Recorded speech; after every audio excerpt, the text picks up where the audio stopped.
तो 5 year plan के अनुसार काम करने का निर्णय लिया था 5 साल पहले।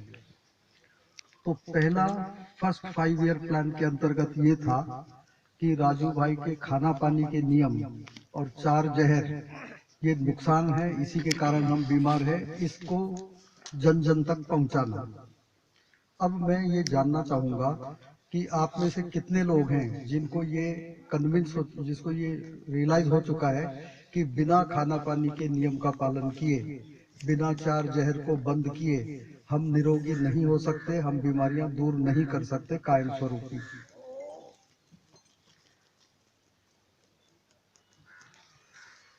बहुत खुशी की बात कि आप सबों को हम पहली पंचवार्षिक योजना आप तक पहुंचाने में सफल रहे।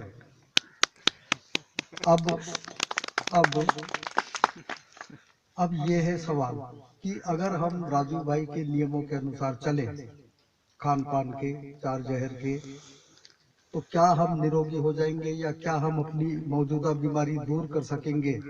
तो उसका उत्तर है नहीं। और ऊपर करें, उसका उत्तर है नहीं। क्यों नहीं?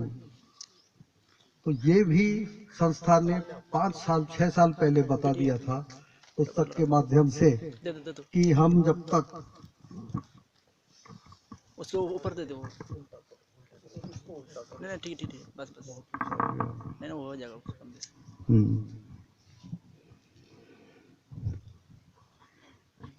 पुस्तक के माध्यम से ये सबको बता दिया था कि भाई राजू भाई के नियम के पालन के बावजूद और 4 जहर बंद कर देने के बावजूद बीमारी नहीं जाएगी।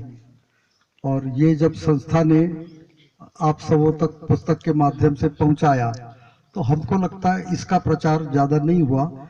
हमने पहले ये डिसाइड किया था कि पहले हम आपको खाना पानी का नियम बताएं, फिर 4 जहर को बंद करें और उसके बाद हम नेक्स्ट पंचवर्षीय योजना में आगामी में 2 स्टेप में 2 चरण में काम करेंगे।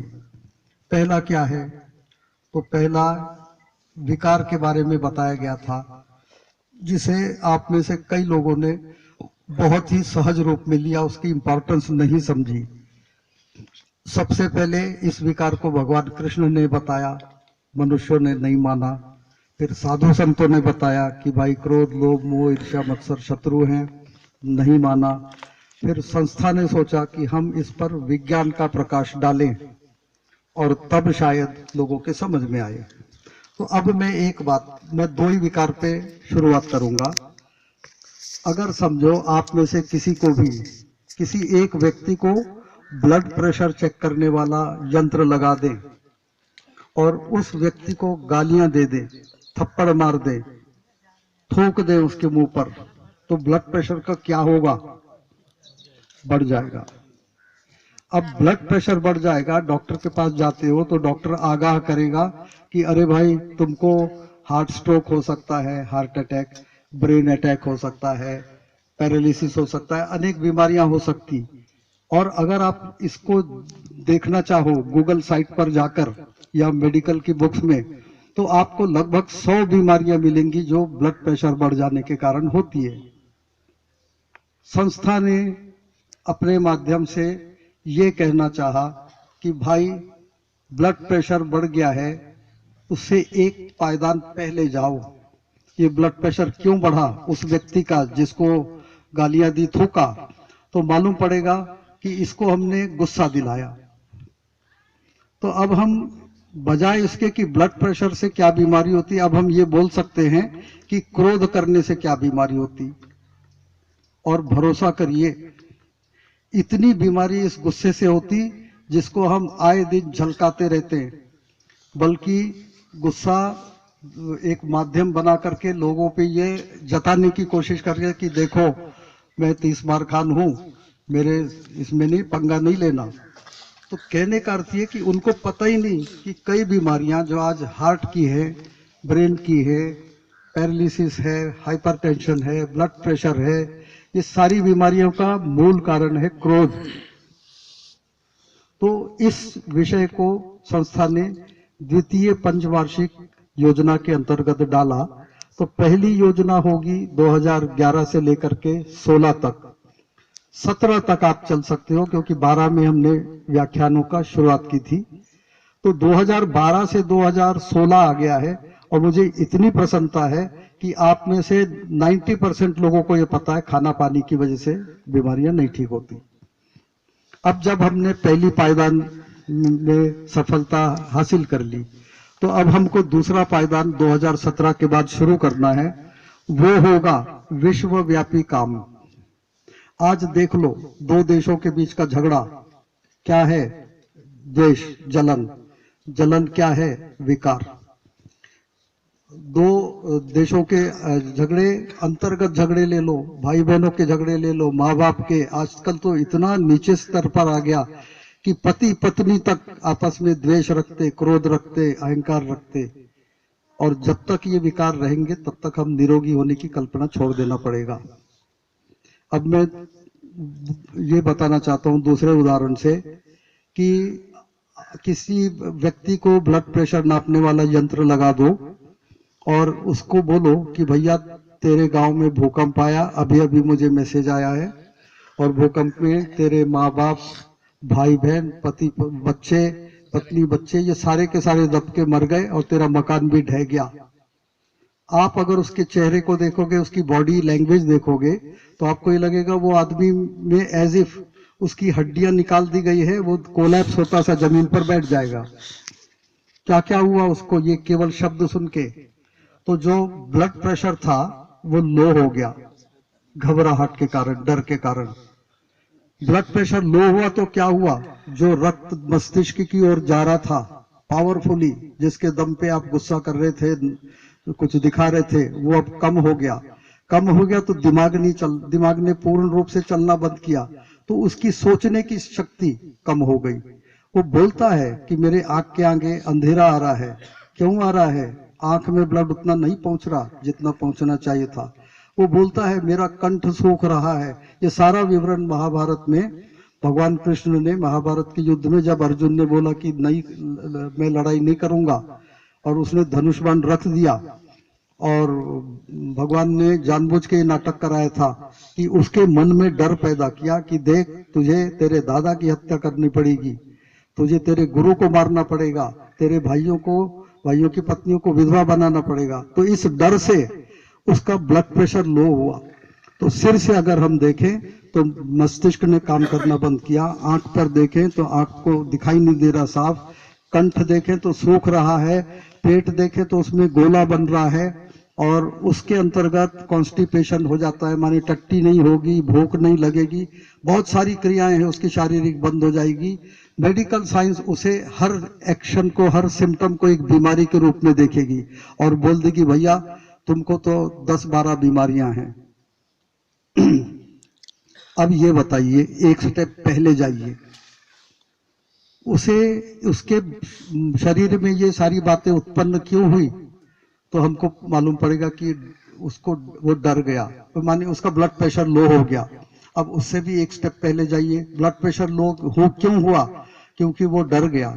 तो बेचारे साधु संत जब बोलते हैं कि भय ये भी विकार है, तो हम मानते नहीं। तो अब हमारी संस्था ने इसे वैज्ञानिक सहारा दे करके आप तक पहुंचाने का काम शुरू किया है अगले पंचवर्षीय योजना में। और जिस दिन हम इस कार्य में सफल हो जाएंगे, हमारे देश के अंदर के लड़ाई झगड़े, पार्टियां बाजी कि मैं एक्स पार्टी का, आप वाई पार्टी के, पार्टियां बाजी, धर्म के बेस पे की राजनीति, और ये सारी खत्म हो जाएंगी। और ऐसा होगा, इतना अच्छा नहीं, सुनने में तो अच्छा लगता है, लेकिन मेरा एक कहना है, हमारी संस्था का ये कहना है, मजबूरी हो जाएगी आपको विकार छोड़ने को। क्योंकि अगर द्वेष नहीं छोड़ोगे तो द्वेष का एग्जाम्पल भी दे देते हैं, जब द्वेष मन में आता है तो पेट में एसिड बनता है, और हिंदी में कहावत है कि देखो इसका पेट जलता है, मेरी प्रोग्रेस हो रही है तो इसका पेट जल रहा है। पेट जल रहा है माने क्या हो रहा है? उसमें एसिड एक्स्ट्रा बढ़ गया। अब इस एसिड से क्या होगा? पेप्टिक अल्सर होगा, पेप्टिक कैंसर होगा, पेट का स्टमक कैंसर होगा, मृत्यु भी हो सकती है, और एक लंबी चेन की बीमारियां। तो कहने का अर्थ है, हमारे ऋषि मुनि महान थे, उनने बहुत पहले बता दिया था कि ये शत्रु हैं, लेकिन उनको वैज्ञानिक जामा नहीं पहनाना होगा। और राजू भाई को भी इस विषय पर इतने गहराई से बोलने का समय नहीं था, इसलिए इस विषय को राजू भाई ने आगे के लिए छोड़ दिया था, जिस ज्ञान को हम आप तक अभी पहुंचा रहे हैं। तो मेरा ये कहना है भाइयों, अगर चाहते हो कि हम निरोगी बन जाएं, तो राजू भाई के आधे नियम के बाद राजू भाई के बचे नियम का भी पालन करना पड़ेगा, वरना घूमते रहो, नहीं मिलेगी बीमारियों से मुक्ति। अब ये विकार हमारा कितना नाश करते हैं उसकी एक झलक आपको बताई जाएगी। कल के व्याख्यान के में हमने एक पर्ची दी थी, राजू भाई की दवाइयां, किसी के पास है तो भैया लेके आ जाओ। वाह बिश्नोई साहब, आप तो हाँ, जो मांगो वो मिलता है। हाँ, कोई एक नहीं तो स्वदेशी चिकित्सा भाग 5 दे दीजिए। बैग लाए नहीं डॉक्टर साहब, किसी के पास भाग 5 है? ठीक, आराम से आइए, कोई जल्दी नहीं। ये नहीं चाहिए तो सबके पास ही है, ये तो डॉक्टर साहब वाली फाइल में ही है।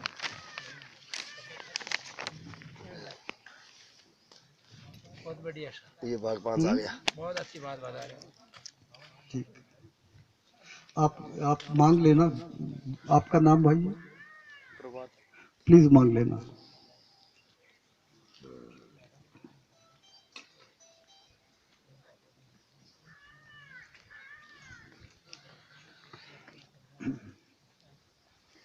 कितनों ने संस्था द्वारा प्रकाशित पुस्तक भाग 5, जिसके अंदर ये चार्ट दिया गया है कि विकार, उनसे होने वाली बीमारियां, कितनों को मालूम है? हाथ ऊपर करिए, हर जानी, ताकि क्या होगा मैं उतनी विस्तार से बोलूं, मतलब मेजॉरिटी को नहीं मालूम है। तो हम ठीक है शुरू से लेंगे।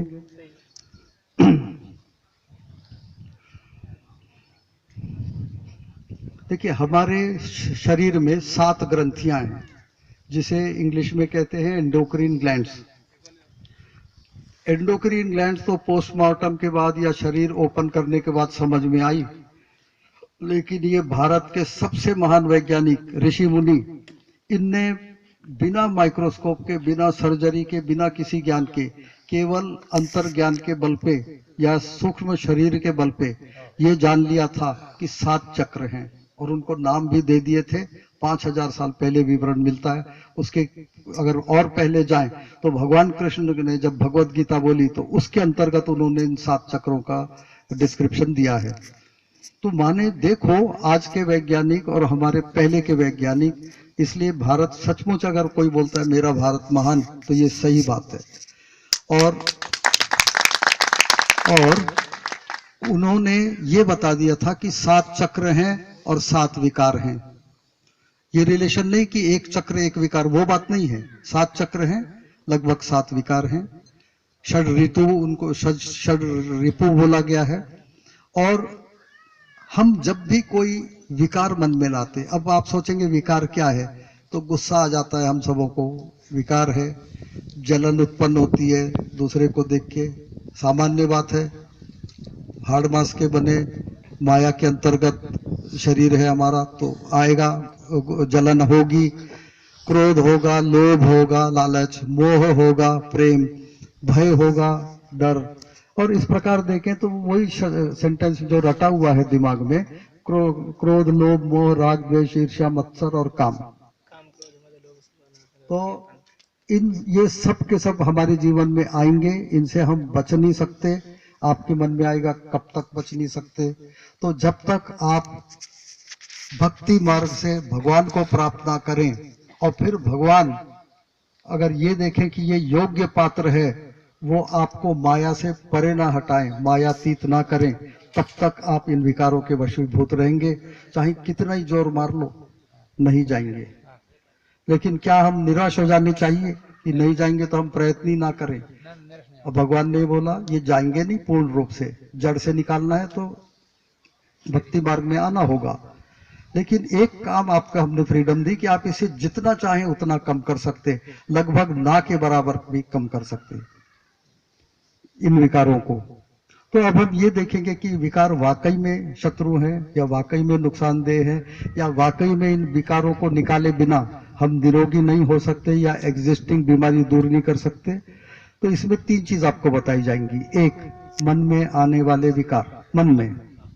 दूसरा, कौन सी ग्रंथि प्रभावित होती।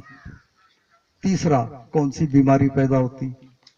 इसे आप अच्छे से समझिए। आने वाले समय में जब ये सब प्रयत्न हो चुके होंगे और तब भी बीमारी ना जाए तो इस विषय पर आपको आना अनिवार्य और मजबूर होगा।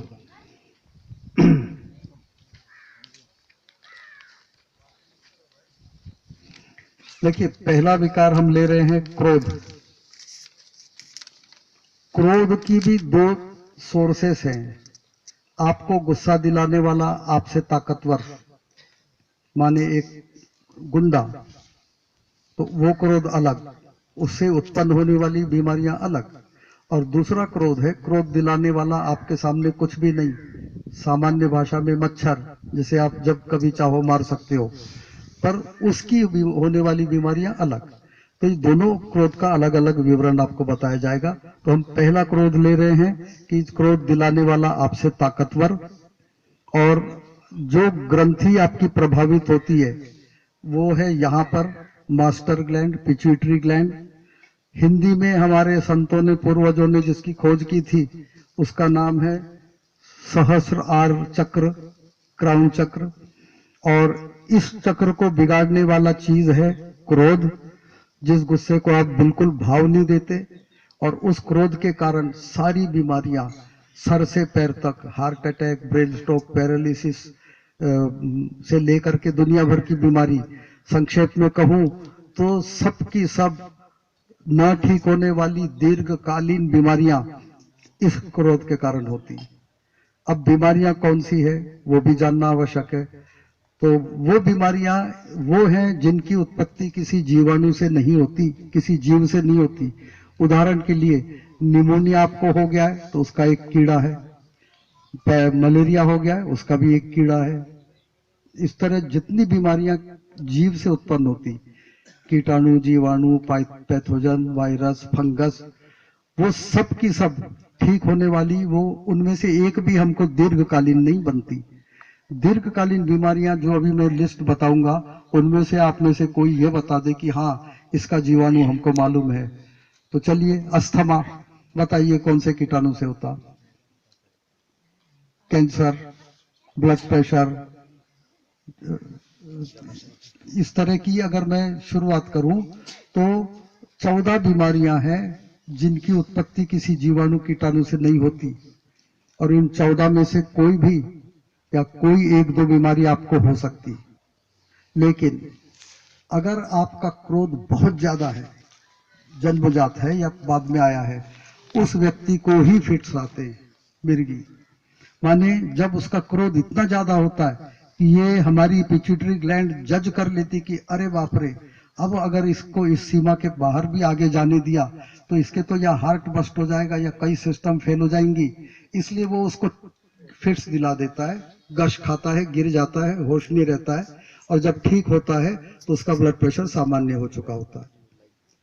इतना खतरनाक है क्रोध, जिसके साथ आप लोग आए दिन खेलते रहते हो। अब इससे नीचे उतरेंगे तो इस स्थान पे आना पड़ेगा। यहाँ भी एक ग्रंथि है जिसका नाम है पीनियल ग्लैंड। इस पीनियल ग्लैंड की खराबी, क्या इससे क्या नुकसान होता है वो मैं पहले बोलूंगा। कि ये ग्रंथि खराब हो जाए तो आपको इसी का स्थान है जहां से शुरू होता है सिरदर्द, माइग्रेन, आंख कान नाक के रोग, आंख कान नाक के रोग। और ये ग्रंथि खराब कैसे होती है सुनोगे तो आपको थोड़ा आश्चर्य लगेगा। चालाकी जो हम लोग में आजकल कूट कूट के भर दी गई है, स्प्लिट थिंकिंग। एक आदमी है यहाँ बैठ के लेक्चर सुन रहा है, लेकिन उसकी जो मीटर है वो दूसरा कहीं चालू है। इधर जाके मेरे को ये करना है, इसके बाद वो करना है, सारी प्लानिंग चालू है, लेक्चर भी सुन रहे। इसे कहते हैं स्प्लिट थिंकिंग। और थर्ड होती है नकारात्मक सोच।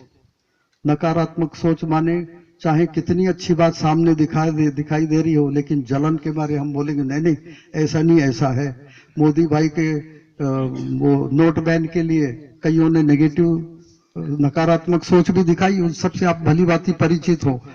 तो जब कभी कोई भी मनुष्य चालाकी करेगा, अनेक विचारों पे एक साथ चिंतन करेगा, माने स्प्लिट थिंकिंग करेगा और नकारात्मक सोच रखेगा, उसको तो लगता है अरे देखा कैसा मैंने बेवकूफ बनाया, इसको पता ही नहीं कि मैंने इसके साथ क्या चालाकी कर दी और अपना गोल अचीव कर लिया।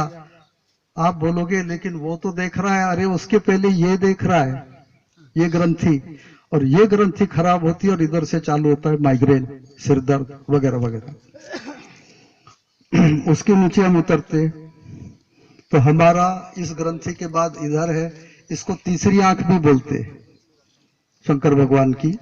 और आजकल कई लोग तीसरी आंख के बल पे टीवी में देखते होंगे आप, हमें ज्यादा तो कमेंट नहीं कर सकता। इसके नीचे उतरेंगे तो सीधा यहां आना पड़ेगा, थ्रोट। थ्रोट माने गला, माने थायराइड। ये ग्रंथि कब खराब होती? झूठ झूठ बोलते अपने को लगता है क्या मालूम उसको, मैंने तो उसको XYZ बनाया, लेकिन आपने तो बनाया, लेकिन आपकी ग्रंथि नहीं छोड़ती आपको। तो आप जब झूठ बोलोगे, कपट करोगे, कपट को मैं एक्सप्लेन नहीं करूंगा लोग विस्तार में, लोभ करोगे, बहुत ध्यान से सुनिए, और मोह करोगे। तो खैर 3 मेन इसके हैं। जब भी झूठ बोलते हो, जब भी कपट और लोभ करते हो, आपका ये चक्र प्रभावित होता है, थायराइड। और थायराइड चक्र प्रभावित होगा तो यही की बीमारी होगी।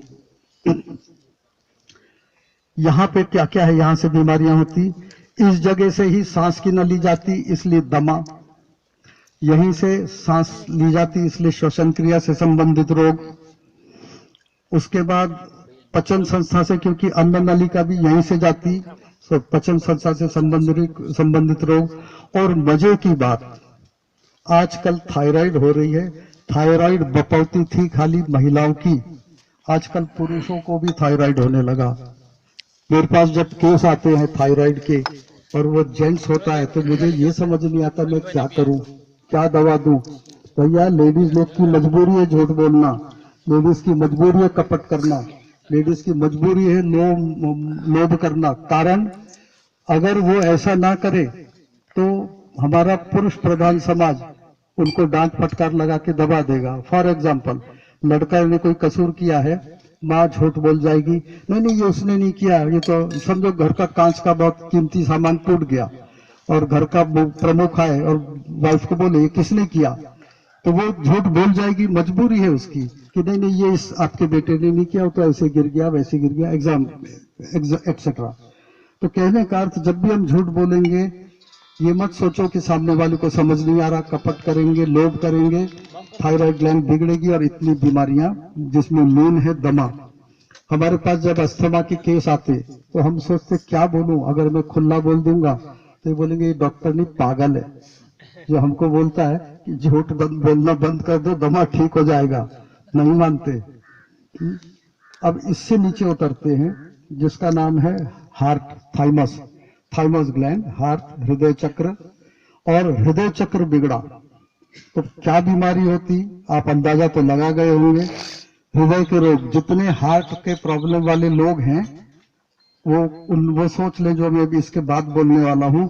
हार्ट की बीमारी वाले, हाई ब्लड प्रेशर वाले हैं, इधर लो ब्लड प्रेशर वाले भी हैं, कैंसर, स्नायु के रोग माने muscular problems, muscular dystrophy, myasthenia gravis, पेट का अल्सर वगैरह वगैरह। इतनी भयानक बीमारियां काय से होती? द्वेष, जलन, स्वाभाविक गुण मनुष्य का। उसकी साड़ी मेरी साड़ी से सफेद, जलन हो गई। और जो हम एक एग्जांपल देते कि 2 सहेलियां कॉलेज जाने निकली, पड़ोसी ने आपस में सड़क पर आई, इकट्ठे हुई, एक दूसरे को बोलेगी तेरी घड़ी में टाइम क्या, वो बोलेगी 10, तो दूसरी बोलेगी रुक, ऐसे करेगी। तो पहली पूछेगी तूने क्या किया, तेरी घड़ी बंद है, बोले नहीं, तेरी घड़ी में 10 है ना, तो मेरी घड़ी में 9:45 कैसे हो सकते, 10:15 कर दिया। ये है द्वेष। और जब ये द्वेष होगा तो हमारा हृदय चक्र बिगड़ेगा। हृदय चक्र बिगड़ेगा तो मैंने आपको ऑलरेडी बता दिया है, हार्ट की बीमारियां, ब्लड प्रेशर की बीमारियां, कैंसर, मस्कुलर बीमारियां, पेट के अल्सर आदि आदि। इसके नीचे उतरेंगे तो हमारी है पेंक्रिया। पेंक्रिया माने मधुमेह को कंट्रोल करने वाली, माने डायबिटीज कंट्रोल करने वाली ग्रंथि। ये ग्रंथि देखिए किस कारण बिगड़ती। एक तो भोजन, जो आपको बता दिया गया था, आप लोग परिचित हो राजीव भाई के रूल से अच्छी तरह। तो भोजन के अलावा जो चीज हमारे को बिगाड़ रही, माने कहने का अर्थ मेरा ये कि आप कल राजू भाई के नियमों का पूर्ण पालन करोगे, 4 जहर नहीं खाओगे, मिट्टी के बर्तन में खाना खाओगे, और फिर भी आपको डायबिटीज हो जाएगा, तो आप बोलोगे भाई ये सारे राजू भाई के नियम तो बेकार है, मेरे को डायबिटीज कैसे हुआ। तो राजू भाई ने यह भी बताया कि जब तक आप मोह नहीं बंद करोगे तो आपकी पेंक्रिया ठीक नहीं काम करेगी, और पेंक्रिया काम नहीं करेगी तो आपको डायबिटीज, एसिडिटी, कब्ज, पचन संस्था से संबंधित रोग होंगे। मुख्य उसकी बीमारी डायबिटीज। मोह ऐसा क्यों होता है? तो मोह के साथ एक बहुत बड़ा एसोसिएटेड चीज है। मोह माने जैसे पति को पत्नी से प्रेम होना, पत्नी को पति से प्रेम होना, माँ को बाप को बच्चों से, बच्चों को माँ बाप से, वगैरह वगैरह, सारे सांसारिक संबंध। ये एक बहुत संबंध, इन सब संबंध के बेस में होता है प्रेम, जिसे कहते हैं मोह। लेकिन ये मोह के अंदर छिपा हुआ एक शत्रु रहता है जिसका नाम है भय। और वो भय कैसे उत्पन्न होता, तो उसे एक उदाहरण देकर समझाया जा सकता है कि आपको पुत्र प्राप्ति हुई शादी के 1-2 साल बाद, और आपने पहली बार उसको स्कूल में डाला, स्कूल में छोड़कर आए आपके कलेजे के टुकड़े को, और घर में माँ और बाप दोनों चिंतित है, अरे कुछ हो तो नहीं गया होगा, किसी ने मारा तो नहीं, झगड़ा तो नहीं किया, वगैरह वगैरह। ये क्यों हुआ? क्योंकि मोह है। लेकिन पड़ोसी का लड़का भी जाता है साथ में स्कूल, तो उसके बारे में आपको चिंता नहीं होती कि उसको, कि आज भाई बुखार था, बढ़ तो नहीं गया होगा, वगैरह वगैरह। तो प्रेम दोष नहीं है, मोह दोष नहीं है, मोह के अंदर छिपा हुआ भय दोषी है। और हमको मोह उतना ही करना चाहिए जितना हम कर्तव्य रूप, कर्तव्य बुद्धि से कर सकते। ठीक है, मैं किसी का बाप हूं तो मेरे को पिता के सब फर्ज निभाने चाहिए, पिता के धर्म निभाने चाहिए। मैं अगर बेटा हूं तो मुझे बेटा के धर्म निभाने चाहिए। इस तरह आप अगर धर्म को आगे रख करके कोई सा भी संबंध चलाएं तो कभी भी मोह से डर उत्पन्न नहीं होगा। डर तो तब होगा कि धर्म नहीं है, केवल मोह है। और मोह के बारे में बताने के लिए मैंने शुरुआत में बोला कि ब्लड प्रेशर, अगर मैं किसी को बोल दूं कि तुम्हारा घर टूट गया है भूकंप में, माँ बाप मर गए, पत्नी बच्चे मर गए, तो एक्चुअली क्या हुआ है? एक्चुअली उसका मोह था इन सबों में, और वो मोह उसका टूट गया, नाश हो गया। इसलिए उसमें जो भय था वो प्रबल हो गया, और भय के कारण उसको सारे विकार हुए कि कंठ सूखना, चक्कर आना, हाथ पैर की ताकत चली जाना, वगैरह वगैरह। तो ये है, इससे भी हमको बचना होगा। और आखिरी से एक पहला है आजकल के जीवन का तनाव, टेंशन, स्ट्रेस, बेचैनी, वगैरह वगैरह। जब ये चीजें पैदा हो जाती है तो हमारी प्रजनन संस्था अफेक्ट हो जाती, माने टेस्टिस एंड ओवरीज। और रिजल्ट क्या है? प्रजनन संस्था अगर खराब होगी तो संतान का ना होना पहला विषय। देख लो आजकल, जब पहले जमाने में टेंशन नहीं थे, आदमी नौकरी करता था, माने एक नौकरी करता था, 9 खाते थे तो 9 बच्चे थे। उस समय के प्रॉब्लम ये थे, कंट्रोल कैसे करें, संतति निरोध कैसे करें। आजकल क्या समय उल्टा हो गया है, आजकल हॉस्पिटल में भीड़ है कि डॉक्टर 10-10 साल हो गए शादी को, बच्चे नहीं होते। और इस पे एक व्यंग्यात्मक बात है कि पहले के साधु संतों ने बोला 9 चूड़ियां पहनो, वो भी कांच की, और कांच की 9 चूड़ियां पहनती थे तो ये हाथ की जो कलाई है इस पे उसका 9 चूड़ियों का जो वजन पड़ता था और 9 चूड़ियां कांच की माने bad conductor of heat and electricity, ये पढ़ता था तो 9 बच्चे होते थे। तो बहन जियों फैशन का युग आया, बहन जियों ने 6 चूड़ी कर दी, 6 बच्चे होने लगे, 3 कर दी, 3 होने लगे, फैशन बढ़ता गया। अब तो 1 चूड़ी पहनती है, वो भी चली, एक चूड़ी पहनती, एक आध बच्चा हो जाता है। अब वो भी नहीं पहनती, घड़ी पहनती है और फिर जाती है dispensary, doctor I have no child. तो कहने का अर्थ ये कि हमको भारतीय संस्कृति पे आना पड़ेगा। इधर ये विषय निकला और आप लोग का उत्साह देखते हुए मैं यहाँ ये बोल देना चाहता हूँ, जैसे ये कलाई में सारे प्रजनन संस्था के पॉइंट्स हैं, टेस्टिस, ओवरीज, इसी तरह ठीक जहां पायल पहनते उस पॉइंट पर भी है। तो पायल पहनती थी तो 9 होते थे। हमने अमेरिका को कॉपी किया, बोला है ये तो गांठी पहनती 2 चोटी वाली जो बाल को तेल लगाती, हम तो मॉडर्न है, मैं तो सैंडविच खाती हूँ। उसने पायल को गांठी इलाज समझा, बंद किया और वही नंबर 1 पाई जाती है अस्पताल में, डिस्पेंसरी में बच्चे नहीं होते। खैर,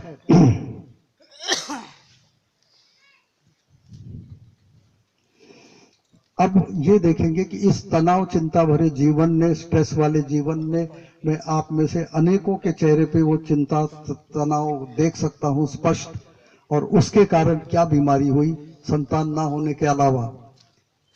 बहुत ध्यान से सुनिए, और है रखा है, बहुत ध्यान से सुनिए महिलाएं खास करके। वैसे ये खेद की बात है कि महिलाएं कम दिखाई दे रही हैं, और हमारे पास जब महिलाएं समस्या लेके आती है, अब सोचो हमारे दिमाग पे कैसा लोड पड़ता होगा। अगर आपका जीवन तनाव चिंता स्ट्रेस से भरपूर है तो संतान का ना होना पहली बीमारी, दूसरी बीमारी मासिक का गड़बड़ा जाना। अब आते हैं समस्या लेके, मासिक ठीक नहीं है, क्या दवा दूं, दवा दे के मासिक तो ठीक कर देंगे, लेकिन ये बहन घर जाने के बाद फिर स्ट्रेस तनाव चिंता में आ जाएगी और फिर इनका मासिक गड़बड़ा जाएगा। अगर आप, और पहले की लेडीज को मासिक नाम का कोई प्रॉब्लम बीमारी भी होती है पता ही नहीं था, देख लो पहले की पीढ़ी। तो मासिक की समस्या, स्ट्रेस, तनाव, चिंता। पुरुषों को देखें तो मूत्राशय, मूत्राशय में पथरी है, केसेस कई कि भाई हमको मूत्राशय में पथरी है, हमको गुर्दे में पथरी है, गुर्दा माने गॉल ब्लैडर, मूत्राशय माने किडनी, मूत्राशय यूरिनरी ब्लैडर है, तो किडनी में पथरी, यूरिनरी ब्लैडर में पथरी, यूरेटर में पथरी, यूरिथ्रा में पथरी, गॉल ब्लैडर में पथरी, ये सारी की सारी पथरियां तनाव से आई। तनाव चिंता स्ट्रेस ये अभी की बीमारियां। इसके आगे जाएं तो कैंसर। तो जो जिनके संबंधी कैंसर से पीड़ित हैं उनको अगर आप देखेंगे जाकर के तो आप ये पाएंगे कि ये व्यक्ति तनाव से घिरा हुआ है, स्ट्रेस से घिरा हुआ है। इसके आगे हम चलते हैं मूल व्याध। मूल व्याध माने पाइल्स, भगंदर, फिस्टुला वगैरह वगैरह। ये बीमारी केवल केवल और केवल टेंशन से उत्पन्न होती। और महात्मा गांधी जी ने संदेश दिया था कि उनके पास ऐसी कला थी कि वो दिन भर अंग्रेजों से लड़ते थे, और शाम होने के बाद जब उनकी लड़ाई खत्म हो जाती थी, माने डिबेटिंग आवर्स खत्म, तो छोटे बच्चे के जैसे एकदम भोली भाली बेशर्म हंसी हंसते थे। माने उनने अपने स्ट्रेस को, टेंशन को जीरो कर दिया था।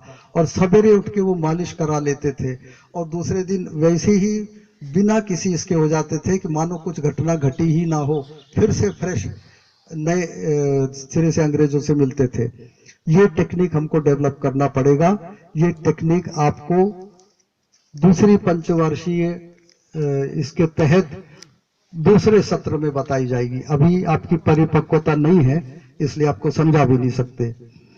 और मेरा ये कहना है कि अगर आप तनाव चिंता बेचैनी करते हो तो करो। सवेरे कुछ आपको नियम बताए जाएंगे जिसको अगर आप पालन करो तो फिर से जीरो हो जाओगे। उस चीज को मैं बाद में बताऊंगा। अभी हम आगे चलते हैं कि मूल व्याध पे बात हो रही थी, तो केवल टेंशन की बीमारी है। मूलव्याध, भगंदर, फिस्टुला अगर नहीं है तो हमको आके बताओ कि इस बैक्टीरिया से होती, इस वायरस से, फंगस से, पैथोजन से होती। कोई नहीं है, बता ही नहीं सकते। आगे प्रोस्टेट, आजकल पुरुषों में खूब बढ़ गया है ये चलन। जिसको देखो उसको पेशाब में रुक रुक के होती, पेशाब में बहुत तकलीफ होती, पेशाब में जलन होती, पेशाब कम होती, वगैरह वगैरह। ये सारी बीमारी एक ही कारण से होती, जिसका नाम है प्रोस्टेट। और वो प्रोस्टेट की बीमारी पैदा करने वाले हो आप। कोई कीड़ा नहीं रिस्पॉन्सिबल, कोई बैक्टीरिया, वायरस नहीं। और कैसे करते हो वो भी बता देते हैं, और ये भी बता देते हैं कि भैया ये ज्ञान तो सिर्फ राजीव दीक्षित स्वदेशी उत्थान संस्था दे सकती है, बाकी किसी के बस में नहीं देना। ये रिसर्च खाली यही होता है। और कितनी सिंपल बात आपको मालूम पड़ेगी कि इतना सिंपल, और इस कारण हमको प्रोस्टेट बढ़ती। देखिए हमारी पेशाब की थैली है, उस थैली में आप 2-3 ग्लास तक पेशाब इकट्ठी कर सकते हो, माने पौन किलो, कभी कभी 1 किलो। और हम एवरेज की बात करेंगे, हम में से अनेक 1-2 ग्लास, 1-1.5 ग्लास पेशाब लेके तो घूमते ही रहते हैं। अब हम 1 ग्लास पे आते, ताकि आप ये ना बोल सको कि नहीं नहीं आपने तो एग्जैगरेट किया, बड़ा चढ़ा के बोला। तो चलो 1 ग्लास की बात करते हैं। 1 ग्लास पेशाब आम आदमी करता है, उस 1 ग्लास पेशाब का वजन होता है 250 ग्राम, माने पाव किलो। अब हमारा यूरिनरी ब्लैडर एक बहुत तगड़ी झिल्ली है, थैली है, जिसके अंदर मूत्र इकट्ठी होती, लेकिन अनफॉर्चुनेटली ठीक उससे सटी हुई नींबू की जितनी एक बहुत ही कपास जैसी नरम ग्रंथि होती, जिसे कहते हैं प्रोस्टेट। अब ये प्रोस्टेट है मानो, और ये हमारी यूरिन की थैली है। अब इसमें पेशाब है, हम उठते हैं एक धक्का, बैठते हैं दूसरा धक्का, चलते हैं, चलते चलते धक्के धक्के, फास्ट चलते हैं और जोर के धक्के, उतरते हैं, सीढ़ियां चढ़ते हैं, दुनिया भर के क्रियाकलाप करते हैं। हर बार उस ग्रंथि को मार मिलती है। और शरीर में गुणधर्म है कि अगर घड़ी घड़ी किसी अवयव को मारोगे तो वो बढ़ जाएगा। अब बढ़ जाएगा तो क्यों बढ़ जाएगा? क्योंकि यहाँ पे एक विज्ञान मुझे बोलना पड़ेगा कि pressure is force per unit area, माने जितना प्रेशर कब बढ़ेगा, जितना ज्यादा फोर्स होगा।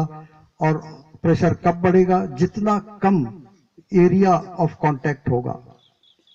तो माने अगर एरिया ऑफ कांटेक्ट माने वो प्रोस्टेट ग्रंथि और यूरिनरी ब्लैडर में जरा सा टच है तो सबसे ज्यादा प्रेशर होगा। Area of contact is low, denominator is low. तो शरीर बहुत होशियार है, चालाक है। वो क्या करता है, वो ग्रंथि को बढ़ाना चालू करता है। तो बढ़ जाएगा तो एरिया ऑफ कांटेक्ट बढ़ जाएगा, माने फोर्स कम हो जाएगा, इनडायरेक्टली प्रेशर कम हो जाएगा। अब दिन भर ये प्रेशर हथौड़ा मारते ग्रंथि को, वो ग्रंथि बढ़ जाती है, उसके अंदर से पास होती है पेशाब निकालने वाली नली, और वो नली दब जाती है, और इस कारण सारी बीमारी होती। आप क्या करें? आपको अगर कम से कम 5 बीमारियों से बचना है। क्या है वो 5 बीमारी? तो जब डायबिटीज बढ़ जाता है तो हमारी पेशाब की नली अंदर से चिपक जाती, पेशाब ले जाने वाली ट्यूब चिपक जाती, ऑपरेशन करना पड़ता है। कभी कभी पेशाब के अगले भाग की चमड़ी चिपक जाती, वो भी बड़ा इमरजेंसी का काम हो जाता है। उसके बाद पथरी बनती है ब्लैडर में, उसका भी कारण घड़ी घड़ी पेशाब ना करना या पेशाब इकट्ठी रखना। इसके बाद प्रोस्टेट ग्रंथि, वो भी उसका भी कारण यही घड़ी घड़ी पेशाब करना ना करना और रोकना। तो इन सब से बचने के लिए बहुत सरल तरीका क्या है कि आप घड़ी घड़ी पेशाब करें, पेशाब का रंग पर ध्यान दें। जब तक पीली है समझ लो खतरे की घंटी है, आज नहीं तो कल पत्थर बनेगा। और जब तक सफेद है तो निश्चिंत हो जाओ कि नहीं बनेगा। अब इस चीज को मैं एक उदाहरण देके आपको बताऊं तो शायद बिल्कुल स्पष्ट हो जाए कि मान लीजिए आपने 1 गिलास पानी लिया कांच के बर्तन में, कांच के गिलास में, और उसमें 2 चम्मच नमक डाला और उसको घोला, तो वो नमक घुल जाएगा तो फिर आपको दिखाई देगा?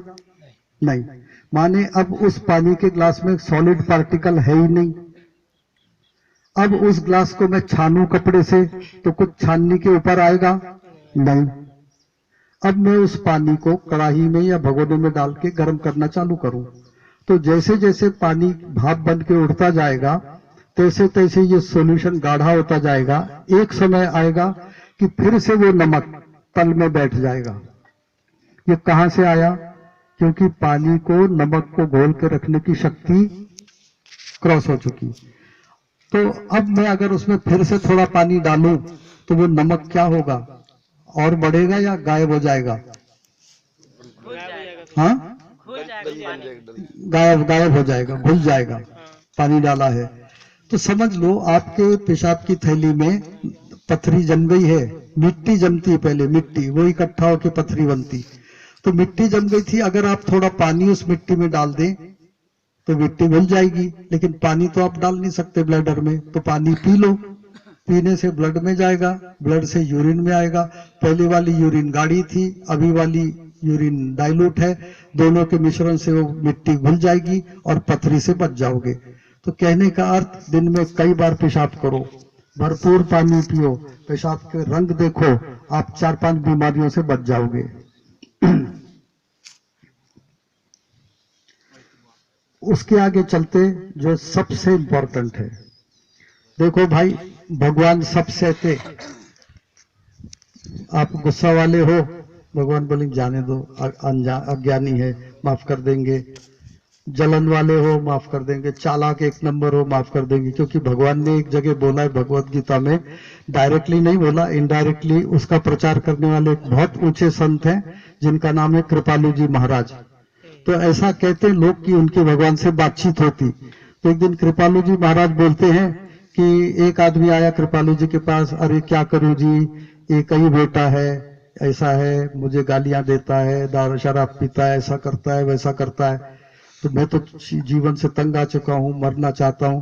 तो कृपालु जी बोले, तू मरना चाहता है, तेरे एक ही बेटा है? हाँ, एक ही बेटा है।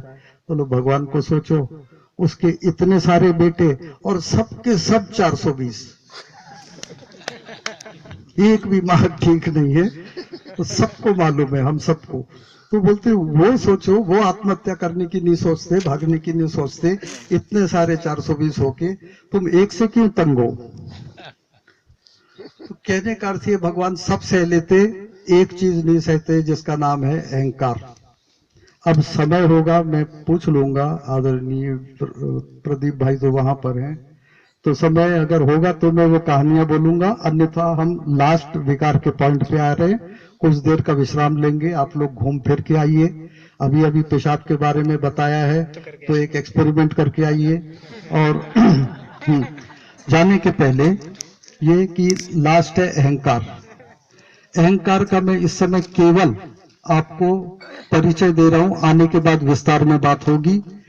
अहंकार करोगे तो जिस तरह सहस्रार खराब होता है तो सब बीमारियां होती। डिस्क्राइब नहीं करूंगा, किसी को हार्ट की, किसी को लंग्स की, किसी को पेंक्रिया की, किसी को कुछ। इसी प्रकार अहंकार करोगे तो दिखाई तो नहीं देगा, आपको लगेगा बहुत अच्छा लगता है। जब हम करते हैं ना, कॉलर टाइट करते, बड़ा मजा आता है, दूसरे को नीचा दिखाते, बहुत सुख मिलता है, लेकिन इसका परिणाम क्या भोगना पड़ता है। तो जिस तरह सहस्रार चक्र, मास्टर ग्लैंड खराब होने पर सब बीमारियां होती, इसी तरह नीचे एक मास्टर ग्लैंड दी जिसका नाम है मूल आधार चक्र, जिसे आध्यात्मिक जगत में बोला है कुंडालिनी। और जब ये जगह से हटती है, ये हटने के लिए कौन है टूल? केवल अहंकार। अहंकार करोगे, मूलाधार चक्र हट जाएगा, कुंडलिनी हट जाएगी जगह से, और क्या क्या बीमारी होगी? सब प्रकार के दीर्घकालीन असाध्य रोग, उसमें सब रोग आ जाते। उनमें से कौन सा होगा वो आपके शरीर के ऊपर निर्भर है, किस जगह आपका शरीर कमजोर है। और जो नजर में आने वाली बीमारियां हैं वो है मोटापा, गठिया माने जोड़ों का दर्द, कमर या रीढ़ की हड्डी का दर्द, पैर से संबंधित, कूल्हे से संबंधित, एड्स, कैंसर वगैरह वगैरह। अब हम विश्राम लेंगे 10 मिनट का, फिर इकट्ठे होंगे, फिर आगे चर्चा होगी। सबों को प्रणाम।